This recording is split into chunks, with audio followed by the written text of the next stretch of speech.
Hello guys, welcome to our channel. आज हम class 11th के फिजिक्स का chapter number 10 thermal property of the matter का exercise number 10.11 करने जा रहे हैं। लेट्स रीड द क्वेश्चन के अंदर हमें कहा गया है coefficient of the volume expansion for the glycerine is 49 into 10 की power -5 kelvin inverse. What is the fractional change in its density for a 30 degree rise in temperature. तो इस question के अंदर सबसे पहली बात, हमें क्या गिवन है? हमें गिवन है coefficient of the volume expansion. किसके लिए? ग्रीसलिन के लिए। यानी कि हमें गिवन है गामा 49 इंटू 10 की पावर -5 केल्विन इनवर्स। ठीक है। और हमसे पूछा है कि what is the fractional change in density, यानी कि डेल्टा रो बाय रो क्या होगा।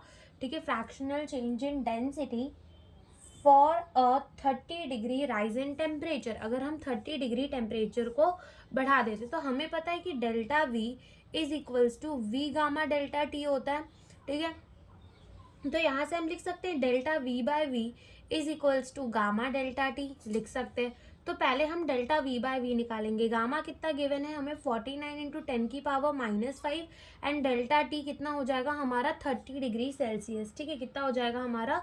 30 डिग्री सेल्सियस। तो 49 को जब हम मल्टीप्लाई करेंगे 30 के साथ तो आंसर आएगा 1470 इंटू 10 की पावर -5। ठीक है। कितना आ जाएगा? 10 की पावर -5।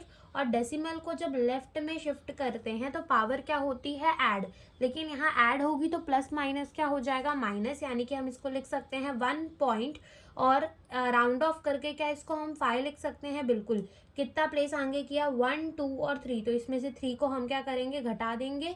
ठीक है। 3 ऐड कर देंगे तो 3 ऐड करेंगे तो -5 + 3 कितना बचेगा? -2।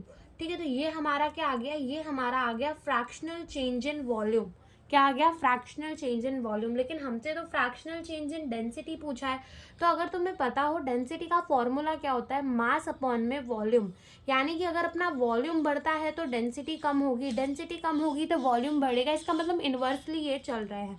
तो अगर हम डेल्टा वी बाय वी लिख सकते हैं फ्रैक्शनल चेंज इन वॉल्यूम, तो क्या हम तो देखो, अगर डेल्टा वी बाय वी हम क्या लिख रहे हैं? Fractional change in volume.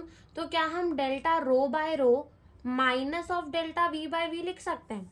Delta rho by rho minus of the delta V by V हम लिख सकते हैं। ठीक है। इसका क्या मतलब कि अगर हमारा वॉल्यूम बढ़ रहा है तो हमारी डेंसिटी क्या हो रही है? कम हो रही है। वॉल्यूम बढ़ रहा है तो डेंसिटी क्या हो रही है? कम हो रही है। ठीक है। तो हम ना डेल्टा रो बाय रो को क्या लिख सकते हैं? Minus of delta V by V. Delta V by V अभी हमने निकाला 1.5 इंटू 10 की पावर -2। और तुम इसका खाली मैग्नीट्यूड भी लिख सकते हो, दैट इज 1.5 इंटू 10 की पावर -2। ठीक है। तो यही हमारा क्या है? यही हमारा फ्रैक्शनल चेंज इन डेंसिटी है, जो कि हमें इस क्वेश्चन के अंदर पूछा है। तो यही हमसे इस क्वेश्चन के अंदर पूछा गया है। Thank you for watching the video.